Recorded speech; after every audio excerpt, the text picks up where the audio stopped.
ఈ రోజున శ్రీ మహాలక్ష్మీదేవిని ఎవరైతే భక్తి శ్రద్ధలతో పూజిస్తారో వారి ఇంట్లో శ్రీ మహాలక్ష్మీదేవి కొలువై స్థిరంగా ఉంటుందని నమ్ముతూ ఉంటారు. లక్ష్మీదేవిని సిరి సంపదలకు, సంతోషము, శ్రేయస్సును ప్రసాదించే అమ్మగా ప్రజలు ఆరాధిస్తారు. కనుక లక్ష్మీదేవి అనుగ్రహం పొందిన వ్యక్తి జీవితంలో దేనికి కూడా లోటు ఉండదు అని కూడా నమ్ముతూ ఉంటారు.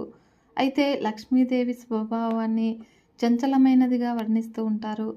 కనుక లక్ష్మీదేవి శాశ్వతంగా మన ఇంట్లో కొలువై ఉండాలి అంటే నిత్యము పూజలు చేసి ఆ అమ్మవారి సంతోషాలని పొందాలి.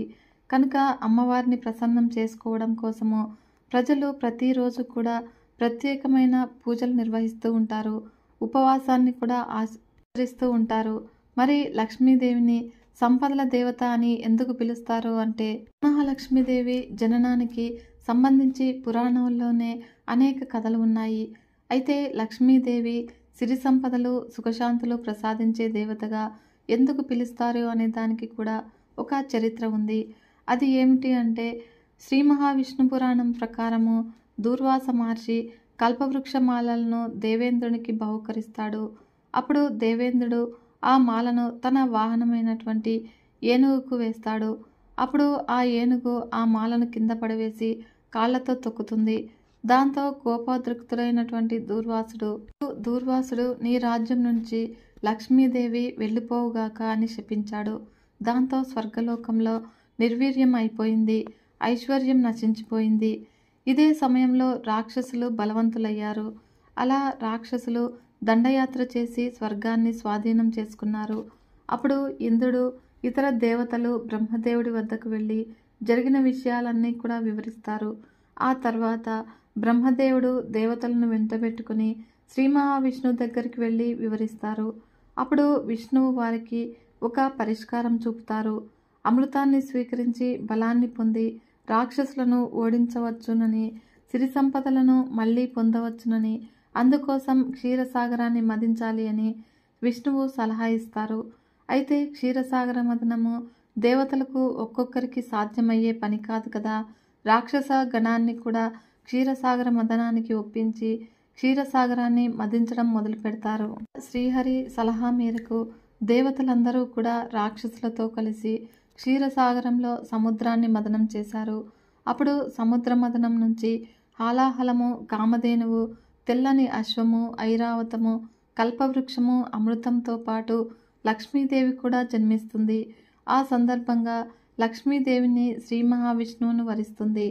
లక్ష్మీదేవి జననంతో ముల్లోకాలకు కూడా సుఖశాంతులు తిరిగి వచ్చాయి. అప్పుడు దేవతలు అమృతాన్ని సేవించి అమరులయ్యారు. ఇంద్రలోకంలో సిరి సంపదలు మళ్ళీ వచ్చాయి. అలా అప్పటి నుంచి లక్ష్మీదేవి సంపదలు, శ్రేయస్సు, వైభవానికి ప్రతీకగా కొలుస్తూ ఉంటారు. ఈ దీపావళి రోజు మరియు అన్ని శుక్రవారాల్లో కూడా లక్ష్మీదేవికి ప్రీతికరమైన రోజుగా మన పురాణాలు పేర్కొంటున్నాయి. అందుకే శుక్రవారం రోజు ప్రజలందరూ కూడా భక్తి శ్రద్ధలతో అమ్మవారిని పూజిస్తూ ఉంటారు. లక్ష్మీదేవి శ్రీ మహావిష్ణువు శక్తికి, మాయకు కారణము లక్ష్మీదేవి పక్కనుండటమే అని అంటారు. భూదేవి కూడా ఆమె మరో అంశమని చెబుతూ ఉంటారు. దేవి మహాత్మ్యంలో మహాశక్తియే మహాలక్ష్మిగా చెప్పబడింది. కనుక ఆమెను అష్టభుజ మహాలక్ష్మిగా వర్ణించారు. త్రిమూర్తులలో ఒకరైనటువంటి శ్రీ మహావిష్ణువు దేవేరి భృగు మహర్షి కుమార్తె అయినటువంటి లక్ష్మి దూర్వాసుని శాపంతో క్షీరసాగర మదనంలో ఉద్భవించింది. లక్ష్మీదేవి తన భక్తులను కష్టాల నుంచి కాపాడి వారికి సిరి సంపదలను కలగజేస్తుందని నమ్ముతారు. ఈ రోజున లక్ష్మీదేవిని కొలుస్తూ ఉంటారు అందరూ కూడా. లక్ష్మీదేవి గురించి వివిధ గాథలు పురాణాల్లోనూ ఇతిహాసాల్లోనూ ఉన్నాయి. శ్రీ మహావిష్ణువునకు సృష్ట్యాది నుంచి కూడా లక్ష్మీదేవి తోడుగానే ఉన్నది. అందుకే ఆమెను నిత్యానపాయిని అని, అంటే ఎన్నడూ విడువనిది అని అర్థము. లక్ష్మీనారాయణులు వేరువేరు కారని అని శ్రీ వైష్ణవ సంప్రదాయంలో చెబుతారు. మన పురాణాలు, ఇతిహాసాల్లో లక్ష్మీదేవి గురించి వివిధ రకాలుగా పేర్కొన్నారు. సృష్టి ఆరంభం నుంచే శ్రీ మహావిష్ణువునకు లక్ష్మీదేవి తోడుగానే ఉందని, నిత్యానపాయిని అని, లక్ష్మీనారాయణులు వేరువేరు కాదని అంటూ ఉంటారు. సృష్టిని పరిపాలించడానికి విష్ణువుకు తోడుగా ఉండమని లక్ష్మీదేవిని ఆ జగన్మాత ప్రసాదించిందని దేవీ భాగవతంలో పేర్కొన్నారు. అయితే లక్ష్మీదేవి ఓసారి విష్ణువు నుంచి వేరు కావడంతో ఆయన శక్తిహీనుడయ్యాడు. అప్పుడు బ్రహ్మ ఆదేశాలతో భృగు మహర్షి తపస్సు చేయగా లక్ష్మీదేవి ఆయనకు కుమార్తెగా జన్మించింది. అనంతరము విష్ణువుతో వివాహం చేశాడు. కాబట్టి లక్ష్మీదేవిని భార్గవి అని కూడా అంటారు. లక్ష్మీదేవి దీపంలో కొలువై ఉంటుంది అంటారు. దీపం జ్యోతి పరబ్రహ్మము, దీపం సర్వతమోహరము అని, దీపేన సాధ్యతే సర్వం, సంధ్యాదీపం నమామ్యహం అంటారు. అశ్వయుజ బహుళ చతుర్దశినే నరక చతుర్దశి అని అంటాము. ఈ నరక చతుర్దశి తర్వాత రోజే దీపావళి. వరాహస్వామి వారికి, భూదేవికి అసుర సంధ్యా సమయంలో జన్మిస్తాడు నరకుడు. అలా లోకకంటకుడైనటువంటి నరకుడు శ్రీ మహావిష్ణువు చేతిలో చావులేని విధంగా తల్లి చేతిలోనే మరణించేలాగా భూదేవి వరం పొందుతుంది. అప్పుడు దీపావళి రోజు లక్ష్మీదేవిని విధిగా పూజించాలి. కనుక సంపదకు, శ్రేయస్సుకు దేవతగా చెప్పుకునే లక్ష్మిని పూజించేటప్పుడు కొన్ని నియమాలు ఉన్నాయి. సాయంత్రం వేళలో పూజ ప్రారంభించాలి. కనుక దీపావళి ప్రతి పూజలోనూ కూడా వినాయకుడిని ఆరాధించడము మన సంప్రదాయంగా వస్తుంది. లక్ష్మీదేవిని, వినాయకుడిని కలిపి పూజిస్తూ ఉంటారు. కనుక లక్ష్మీదేవి పూజలో భాగంగా ముందుగా పసుపుతో వినాయకుని పూజ ప్రారంభిస్తారు. దీపాన్ని వెలిగించి వినాయకునికి భక్తి శ్రద్ధలతో పూజ ముగించిన తర్వాత లక్ష్మీదేవిని పూజించాలి. శ్రీ మహాలక్ష్మీదేవికి ఇష్టమైనటువంటి కమల పువ్వులతో ఈ రోజున ఎవరైతే భక్తి శ్రద్ధలతో పూజించి మరియు లక్ష్మీదేవి అష్టోత్తరము, కనకధార స్తోత్రాన్ని ఎవరైతే పఠిస్తారో వారి ఇంట్లో లక్ష్మీదేవి అనుగ్రహం కలిగి వారింట్లోనే లక్ష్మీదేవి తిష్ట వేసుకొని కూర్చుని ఉంటుంది. ఈ రోజున లక్ష్మీదేవి మన ఇంటికి రావాలి అంటే మనం చేయవలసిన పని ఏమిటో అంటే కథ ద్వారా తెలుస్తుంది. ఒక రోజున రాజు, మంత్రి మారువేషంలో రాజ్యంలో తిరుగుతూ ఉండగా ఒక బందిపోటు గుంపు వాళ్ళపై దాడి చేస్తారు. అప్పుడు రాజు, మంత్రి వాళ్లతో ప్రతిఘటిస్తూ ఉంటారు. అయితే అప్పుడే అటువైపుగా వెళ్తూ ఉన్నటువంటి రుద్రసేనుడు అది చూసి తన వంతు సహాయం చేస్తాడు. దానికి మారువేషంలో ఉన్నటువంటి రాజు మెచ్చి నీకు ఏం బహుమానం కావాలో కోరుకో అని అంటాడు. రుద్రసేనుడు తమరు ఆపదలో ఉంటే కాపాడేనే గాని ఏదో ఆశించి మాత్రం కాదు అని వీరోచితంగా అంటాడు. రాజు దానికి సంతోషించి నీకు ఎప్పుడైనా ఏ సహాయం కావాలన్నా కూడా తనని కోరమని చెప్పి అక్కడి నుంచి వెళ్ళిపోతాడు. అయితే ఇదంతా కూడా తన భార్య శాంతశీలకు చెబుతాడు రుద్రసేనుడు. అప్పుడు ఆమెకు ఒక విషయం గుర్తుకు వస్తుంది. అది ఏమిటి అంటే కొద్ది రోజుల క్రితము తను కట్టెలకని అడవిలోకి వెళ్ళినప్పుడు అక్కడ ఒక మునీశ్వరుడు తారసపడతాడు. అప్పుడు ఆ మునీశ్వరుడు పిలిచి, తల్లి ఒక విషయం చెబుతాను, శ్రద్ధగా విను. లోకమంతా కూడా చీకటిగా, అది కూడా శుక్రవారం రోజు ఎవరి ఇంట్లోనూ దీపం లేకుండా ఉండి నీ ఇంట్లో మాత్రమే దీపం పెట్టి గుమ్మానికి అడ్డంగా కూర్చో. అప్పుడు చీకటిని భరించలేక నల్లని చీర ధరించిన ఒక ఆమె నీ ఇంట్లో నుంచి వెళ్ళటానికి ప్రయత్నిస్తూ ఉంటుంది. అప్పుడు నువ్వు ఆమెను అడ్డగించి బయటకు వెళితే లోపలికి రాకూడదు అని షరతు విధించు. అప్పుడు ఆమె నేను లోపల ఉండే ఈ వెలుగుని భరించలేను, చీకటిలోకి వెళ్ళిపోతాను అంటుంది. అప్పుడు ఇంకొక ఆమె పట్టు పీతాంబరాలతో దగదగా మెరిసే నగలతో ఇంట్లోకి ప్రవేశించడానికి ప్రయత్నిస్తుంది. అప్పుడు ఆమెను కూడా అడ్డగించి లోపలికి వెళితే బయటకు రాకూడదు అని షరతు విధించు. అప్పుడు ఆమె కూడా బయట చీకటిని భరించలేను, లోపలికి వెళ్ళిపోతాను అని అంటుంది. ఆమె ఇంట్లోకి ప్రవేశించగానే నీవు ఐశ్వర్యవంతురాలు అవుతావని మునీశ్వరుడు చెప్పినది గుర్తుకు వస్తుంది. అప్పుడు వెంటనే శాంతశీల రాజు వద్దకు వెళ్ళి తాను ఎవరో చెప్పి వచ్చే శుక్రవారము రాజ్యంలో ఎవరి ఇంట్లోనూ కూడా దీపం పెట్టకుండా ఉండేలా చూడాలని కోరుతుంది. అలా వెంటనే రాజు ఆమె కోరిక మేరకు రాజ్యంలో ఎవరూ కూడా శుక్రవారం రోజు దీపం పెట్టకూడదు అని చాటింపు వేయిస్తాడు. మునీశ్వరుడు చెప్పినట్లుగానే చేసి శాంతశీల ఐశ్వర్యవంతురాలవుతుంది. కానీ శుక్రవారము ఎవరూ కూడా దీపం పెట్టకుండా రాజుగారితో ఆజ్ఞ వేయించినందుకు ఆమె చాలా బాధపడుతూ ఉంటుంది. అప్పుడు లక్ష్మీదేవిని ప్రార్థించగా లక్ష్మీదేవి ప్రసన్నురాలై ఇకపై ప్రతి శుక్రవారం కూడా సంధ్యా సమయంలో దీపం ఎవరు పెడతారో వారందరి ఇళ్లకు కూడా నేను వస్తాను అని వరం ప్రసాదిస్తుంది. కనుక ఎవరైతే ప్రతి శుక్రవారము సంధ్యా సమయంలో తప్పకుండా దీపం వెలిగిస్తారో వారు శ్రీ మహాలక్ష్మీదేవి కరుణా కటాక్షానికి పాత్రలవుతారు. రామాయణము, భాగవతం లాంటి పురాణాలను తిప్పివేస్తే ప్రతి దేవుడి దేవత పుట్టుక వెనుక ఏదో ఒక చెప్పుకోదగినటువంటి చరిత్ర, ప్రాముఖ్యత ఉన్నాయని అర్థమవుతుంది. అలాగే మనం అందరము కూడా ఎంతో ఇష్టపడి అత్యంత భక్తి శ్రద్ధలతో కొలిచే లక్ష్మీదేవి పుట్టుక వెనుక కూడా ఒక కథ ప్రచారంలో ఉన్నది. లక్ష్మీదేవి అష్టైశ్వర్యాలకు, సిరి సంపదలకు, విజయానికి కూడా లక్ష్మీదేవి పెట్టింది పేరు. అందుకే అష్టలక్ష్మి, ఐశ్వర్యలక్ష్మి, విజయలక్ష్మి అని ఇలా ఒక్కో అంశానికి సంబంధించి ఒక్కో పేరు వేరువేరుగాను ఉన్నాయి. కనుక లక్ష్మీదేవిని అత్యంత భక్తి శ్రద్ధలతో పూజిస్తే సిరి సంపదలు, సుఖశాంతులతో పాటు మనం చేసే పనిలో విజయం వరిస్తుంది అని పురాణ ఇతిహాసాలు చెబుతూ ఉన్నాయి. అమ్మలగన్న అమ్మ దుర్గాదేవి కూతురే లక్ష్మీదేవి. అందుకే దుర్గమ్మను అమ్మలగన్న అమ్మ అని కొలుస్తూ ఉంటారని ప్రతీతి. శ్రీ మహావిష్ణువుకి లక్ష్మీదేవి సతీమణి. విష్ణువు ఏ జన్మలో ఏ అవతారం ఎత్తినా కూడా ఆ అవతారంలో మరో వేషంలో మారు పేరుతో ఆయన వెన్నంటే ఉంటూ వచ్చినటువంటి లక్ష్మీదేవి గురించి తెలుసుకోవాలి అంటే ముందుగా క్షీరసాగర మదనం గురించి, ఆమె శ్రీ మహావిష్ణువు చెంతకు ఎలా చేరింది అనే విషయాలు తెలుసుకోవాలి. క్షీరసాగర మదనం చేసే క్రమంలోనే సముద్ర తరంగాల మధ్యలో నుంచి ఓ తామర పువ్వుపై కూర్చుని ఉన్నటువంటి లక్ష్మీదేవి ప్రత్యక్షమవుతుంది. ఆమె ఇంద్రుడి వైపు ఉన్నటువంటి దేవుళ్లను సమర్థిస్తూ విష్ణువు చెంతకు చేరుకుంటుంది. అలా క్షీరసాగర మదనంలో నుంచి జన్మించిన లక్ష్మీదేవి ఆశీస్సులతో ఇంద్రుడు రాక్షసులపై చేసి అందులో విజయాన్ని సాధిస్తాడు. తన రాజ్యాన్ని కాపాడుకుంటాడని మన పురాణాల్లోని ఇతిహాసాల్లో పేర్కొన్నారు. ఈ రోజున శ్రీ మహాలక్ష్మీదేవి కటాక్షంని ఎటువంటి కథను విందాము.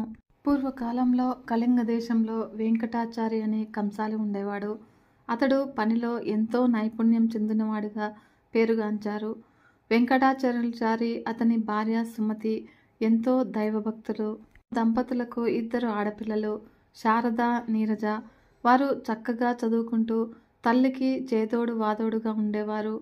వెంకటాచారి నైపుణ్యం కలవాడే కానీ ఏమాత్రము కూడా కల్తీకి పాల్పడకుండా ఎంతో నిజాయితీగా పనిచేసేవాడు. మిగిలిన తోటి కంసాలీలు కక్కుర్తిపడి కల్తీ చేసి తక్కువ సొమ్ముకే పనులు ఒప్పుకొని చేసేవారు. కానీ దీనివలన వెంకటాచారికి ఆదాయము అంత ఎక్కువగా ఉండేది కాదు. ఏదో వచ్చిన సొమ్ముతో కాలం గడుపుతూ ఉన్నాడు. ఆ విధంగా రోజులు ఇలా గడుస్తూ ఉండగా పెద్ద కూతురికి వివాహ వయస్సు వచ్చింది. అప్పుడు నెమ్మదిగా సంబంధాలు వెతకడం మొదలుపెట్టాడు. కానీ ఎక్కడా కూడా ఏదీ కుదరలేదు. వెంకటాచారి పక్క ఇంట్లో కృష్ణశర్మ అనే పురోహిత కుటుంబం ఉంటుంది. కృష్ణశర్మ భార్య రుక్మిణి, సుమతి ఎంతో స్నేహితులుగా ఉండేవారు. అప్పుడు కృష్ణశర్మ, రుక్మిణి దంపతులకు పద్మప్రియ అనే కుమార్తె ఉండేది. ఆమె వయస్సు సుమారు 7 సంవత్సరాలు ఉంటుంది. ఇలా ప్రతిరోజు కూడా వారింట్లో పూలు కోసుకుని సుమతికి తెచ్చి ఇచ్చేది. అంతేకాకుండా రోజు కూడా 1 గంటైనా కూడా వీరింట్లో గడిపి వెళ్ళేది. అప్పుడు వెంకటాచారి పెద్ద కుమార్తె శారద పెళ్లి ఎంతకు కూడా నిశ్చయం కాకపోవడంతో అప్పుడు ఆ దంపతులకు ఎంతో బెంగగా ఉండేది. అయితే ఒక రోజున కృష్ణశర్మ భార్య రుక్మిణి సుమతితో 1 వారం రోజుల పాటు రుక్మిణి కళ్యాణం పారాయణ చేయమని చెప్పింది. ఆ విధంగానే శారద పారాయణం చేయగానే ఆ మర్నాడే మంచి వరునితో వివాహం నిశ్చయమైంది. ఇక వివాహానికి కావలసిన సొమ్ము సేకరించి పెట్టుకోవడము అనే పనిలో పడ్డాడు వెంకటాచారి. ఇలా ఇన్నేళ్లుగా కంసాలి వృత్తి చేస్తున్నా కూడా కూతుళ్లకు కనీసము బంగారు గాజులు కూడా చేయించలేకపోయానే అని బాధపడ్డాడు. అప్పుడు సుమతి రోజు ఉదయాన్నే పూజ చేసేటప్పుడు శ్రీ మహాలక్ష్మీదేవిని అనేక స్తోత్రాలతో పూజించేది. వివాహం దగ్గర పడుతూ ఉన్నదని, దయచేసి వివాహానికి కావలసినటువంటి సొమ్ము సమయానికి అందివచ్చేలా అనుగ్రహించమని ఆ తల్లిని ప్రార్థించేది. రోజులు గడుస్తూ వస్తూ ఉండగా ఒక రోజున పద్మప్రియ రోజులాగా పూలు తీసుకుని ఉదయము పూజ సమయానికి రాలేదు. అయితే రోజు తప్పకుండా వచ్చే పిల్ల ఈరోజు ఇంకా రాలేదేమిటా అని సుమతి ఆలోచిస్తూ ఉండగా గుమ్మంలో గజ్జల చప్పుడైంది. అప్పుడు పద్మప్రియ చెంగు చెంగున రానే వచ్చింది. రావటానికి ఆలస్యమైంది అని చెబుతూ పూలు తీసి సుమతి చేతిలో పెట్టింది. ఆ రోజు పద్మప్రియ రోజు కంటే కూడా అందంగా ఎంతో తేజస్సుతో కనిపించింది. అప్పుడు సుమతి పద్మప్రియను ఈరోజు నీ పుట్టినరోజా, ఇంత చక్కగా అలంకరించుకున్నావు అని అడిగింది. అప్పుడు లేదు అత్తయ్య, రోజులాగానే తయారయ్యాను. స్నానం చేయటం కాస్త ఆలస్యం కావటంతో పూలు తీసుకురావటం ఆలస్యమైంది అనగానే, అది సరే కానీ ఈ జత బంగారు గాజులు అమ్మ నీకు చూపించమని చెప్పింది. కొత్తగా కొనుక్కుందట, నిన్ను చూడమని అన్నది అని అన్నది. సుమతి ఆ గాజులు తన చేతిలోనికి తీసుకుని చూస్తూ ఉండగా పద్మప్రియ ఇప్పుడే వస్తాను అని చెంగున బయటికి వెళ్ళింది. అప్పుడు సుమతి ఆ గాజులను దేవుడి దగ్గర ఉంచింది. ఇలా కాసేపైన తర్వాత పద్మప్రియ రాగానే ఇచ్చేద్దామని అనుకుంది. ఇలా వంటగదిలోకి వెళ్ళి నైవేద్యం తీసుకురావడానికి వెళ్ళి పాయసం పూర్తవగానే తీసుకువచ్చి పూజ గదిలో కూర్చుంది.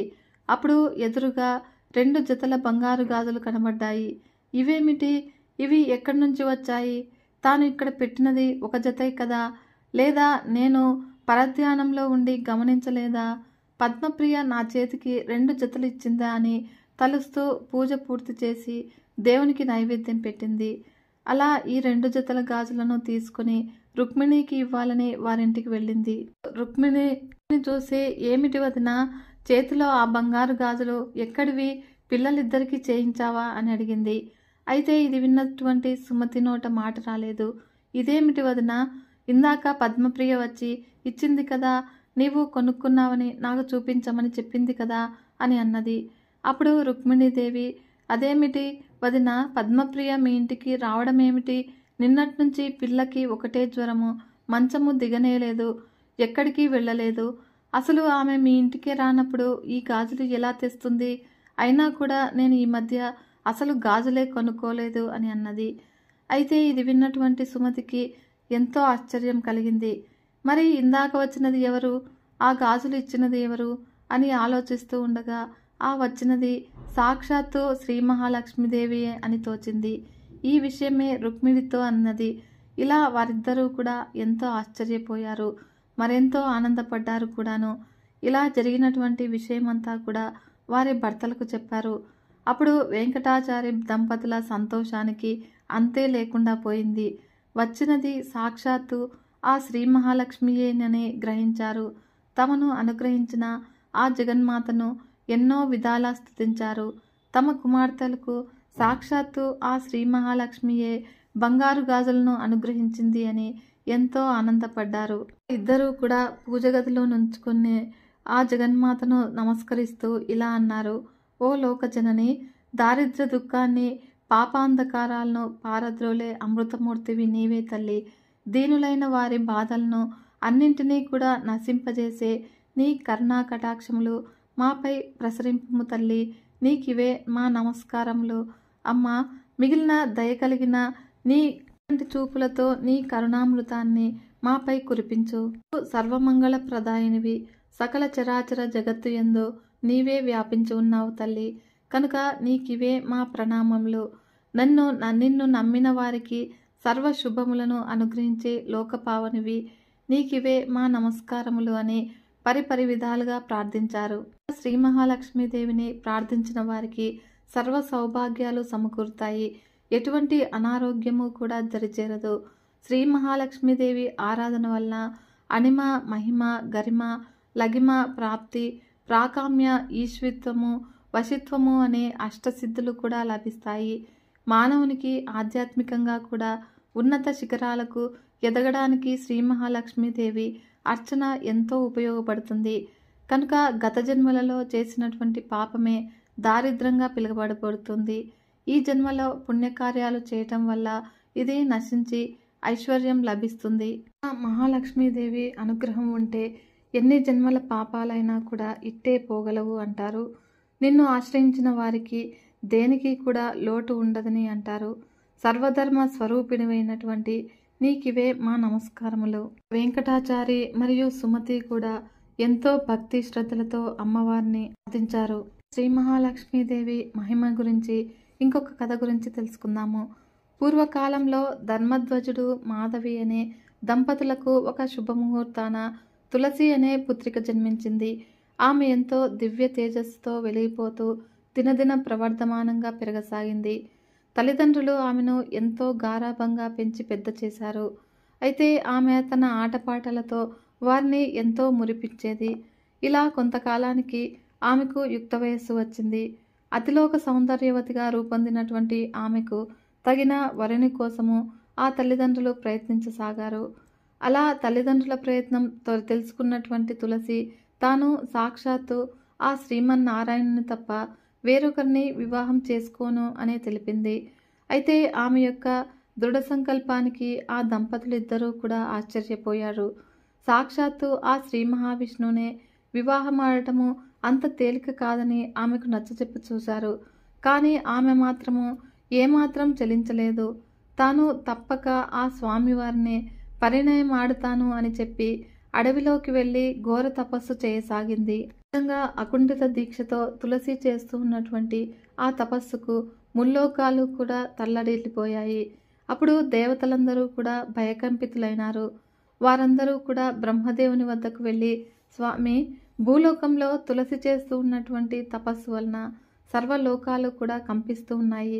తమరు దయచల్చి ఆమె అభీష్టం అడిగి ఆ కోరిక తీర్చి ఆమె తపస్సు విరమించేలాగా చూడవలసింది అని వేడుకున్నారు. బ్రహ్మదేవుడు తులసీదేవి ముందు ప్రత్యక్షమై నీకు ఏ వరం కావాలో కోరుకోమని అడిగాడు. అప్పుడు తులసి ఆ చతుర్ముఖునితో ఇలా అన్నది, తల్లి, అయినటువంటి సర్వలోకాలకు సృష్టించే నీ దర్శన భాగ్యంతో నా జన్మ ధన్యమైంది. నాకు శ్రీమన్నారాయణుడే భర్త అయ్యేలాగా అనుగ్రహించవలసింది. ఆ శ్రీ మహావిష్ణువుని తప్ప వేరొకరిని నేను వివాహమాడను కనుక నా యందు దయ ఉంచి నన్ను కరుణించవలసింది అని అన్నది. అప్పుడు బ్రహ్మదేవుడు ఆమె కోరిక త్వరలోనే నెరవేరగలదని, శ్రీ మహావిష్ణువు అంశతో శంఖచూడుడు అనే వరుడు జన్మించాడని, అతడే తులసిని వివాహమాడగలడని చెప్పి అంతర్ధానమయ్యాడు. అలా బ్రహ్మ వరమిచ్చినట్లుగానే కొన్ని రోజుల్లో తులసి శంఖచూడుల వివాహం జరిగినది. అలా వారిద్దరూ కూడా సుఖంగా జీవింపసాగారు. శంఖచూడు ఎంతో దివ్య తపస్సును ఆచరించి అనేక వరాలను పొంది ఇష్టం వచ్చినట్లుగా ప్రవర్తింపసాగాడు. అప్పుడు దేవతలందరూ కూడా శ్రీమన్నారాయణుల వారి దగ్గరికి ఆ పరబ్రహ్మమూర్తిని శంఖచూడుని బారి నుండి తమను రక్షింపవలసిందిగా ప్రార్థించారు. అప్పుడు దయామయుడైనటువంటి స్వామి వారితో ఇలా అన్నాడు, ఓ దేవతలారా, మీ బాధ నాకు అర్థమైంది. శంఖచూడు ఎన్నో దివ్య వరాలను సంపాదించి ఈ విధంగా మితిమీరిన గర్వంతో అహంకారంతోనూ ప్రవర్తిస్తూ ఉన్నాడు. అందరినీ కూడా అనేక బాధలకు గురి చేస్తూ ఉన్నాడు. కనుక అతడు త్వరలోనే తనువు చాలించి నాలో ఐక్యమయ్యే సమయం ఆసన్నమైంది. అయితే తులసి ఎవరో కాదు, సాక్షాత్తు నా ప్రియ సఖి అయినటువంటి శ్రీ మహాలక్ష్మీదేవి అంశయే. పాపవశాన భూలోకంలో తులసిగా జన్మించింది.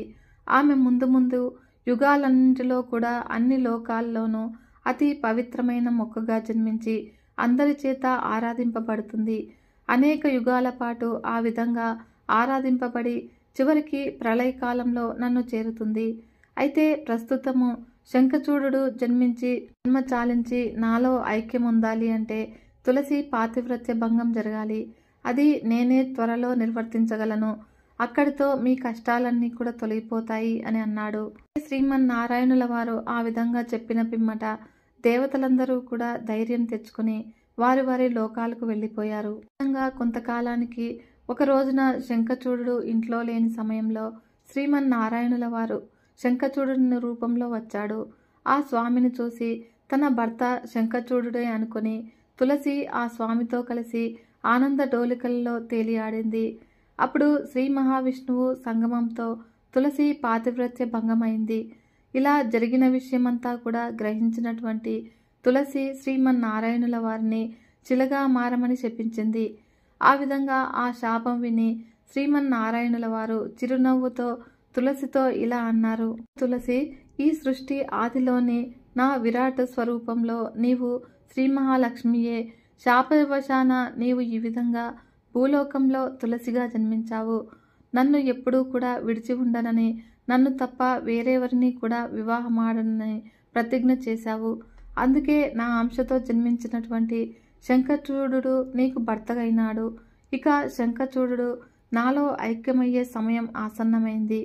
నీవు తులసిగా జన్మించినప్పటికీ కూడా నా ప్రియసఖివే కనుక నా సంగమంతో నీ పాతివ్రత్యం భంగం కలగలేదు. నీ శాప ప్రభావన నేను గండకీ నదిలో సాలగ్రామంగా శిలారూపం పొందుతాను. నువ్వు నన్ను దాచుకునే గండకీ నదివి కాగలవు. నన్ను సాలగ్రామ రూపంలో ఎవరైతే అర్చిస్తారో వారికి సర్వశుభములు కలుగగలవు.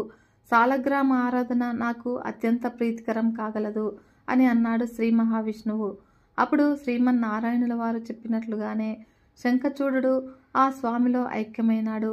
అప్పుడు తులసి మొక్కగా రూపాంతరం చెందింది. సాక్షాత్తు శ్రీ మహాలక్ష్మీదేవి అంశమైన తులసి మొక్క ఎంతో మహిమాన్వితమైనది. తులసి ఆరాధనతో సర్వ సౌభాగ్యాలు కూడా లభిస్తాయి, సర్వ ఐశ్వర్యాలు సిద్ధిస్తాయి. కనుక ప్రాతకాలమున నిద్రలేచిన వెంటనే తులసి మొక్కను దర్శిస్తే ముల్లోకములందలి కూడా పుణ్యతీర్థములలో స్నానమాచరించిన ఫలం దక్కుతుంది. కనుక ఎవరైతే ఉదయాన్నే తులసి మొక్కకు నమస్కరిస్తారో వారికి సాక్షాత్తు ఆ శ్రీ లక్ష్మీనారాయణులకు నమస్కరించిన ఫలితం దక్కుతుంది. తులసి మొక్క మొదలనందు సర్వతీర్థములు, మధ్య భాగమున సర్వదేవతలు, అగ్రభాగాన సర్వ వేదాలు ఉన్నాయని శాస్త్రం చెబుతుంది. అంతేకాకుండా తులసి యొక్క అగ్రభాగంతో సాక్షాత్తు బ్రహ్మదేవుడు, మధ్య భాగంలో శ్రీ మహావిష్ణువు, కాండమునందు మహేశ్వరుడు, శాఖలలో అష్టదిక్పాలకులైనటువంటి ఇంద్రుడు, వరుణుడు, యముడు, అగ్ని, వాయువు, కుబేరుడు, నిరుతి, ఈశానుడు నివసిస్తారట. తులసి మహిమ అపారమైనది. తులసి మొక్క ఉన్న ఇంట్లో సర్వ సౌభాగ్యాలు కూడా ఉంటాయి, సర్వైశ్వర్యాలు సమకూరుతాయి. కనుక తులసి దళాలతో ఎవరైతే ప్రతిరోజు కూడా నారాయణుల వారిని పూజిస్తారో వారికి సర్వ పాపములు కూడా తొలగిపోతాయి. తులసి దళాలను రోజు కూడా ఉదయం పూజా సమయంలో కోయవలను. మిగిలిన ఏ సమయంలో కూడా తులసి దళములను తుంచరాదు. తులసి దళాలను పురుషులు మాత్రమే తుంచవలను, స్త్రీలు కోయరాదు. మరియు మంగళ, బుధ, శుక్రవారాల్లో తులసిని తుంచరాదు. అమావాస్య, పౌర్ణమి తిథులయందును, గ్రహణ సమయమునందును, సంక్రమణ సమయములందును కూడా తులసి పత్రములను కోయరాదు. తులసిని స్త్రీలు తలలో ధరించరాదు.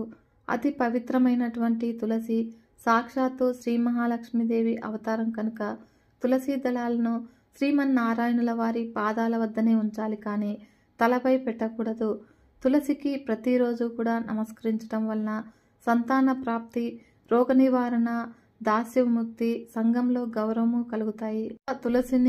తులసి బృందావని, విశ్వపూజిత, విశ్వపావని, పుష్పసార, నందిని తులసి, కృష్ణ సేవిత అనే తులసి నామాష్టకాన్ని ప్రతి నిత్యము కూడా పఠించిన వారికి అశ్వమేధ యాగం చేసినటువంటి పుణ్యఫలం లభిస్తుంది.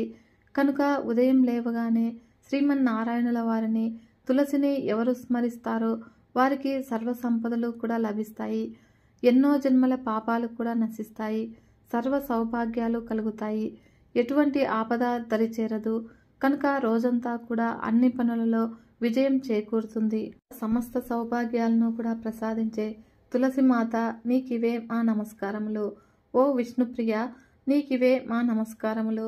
సమస్త ఐశ్వర్యాలను ప్రసాదించే తులసి మాత నీకివే మా నమస్కారములు. ఎటువంటి ఆపదలు కలగకుండా రక్షించే శ్రీ లక్ష్మీ స్వరూపిణి.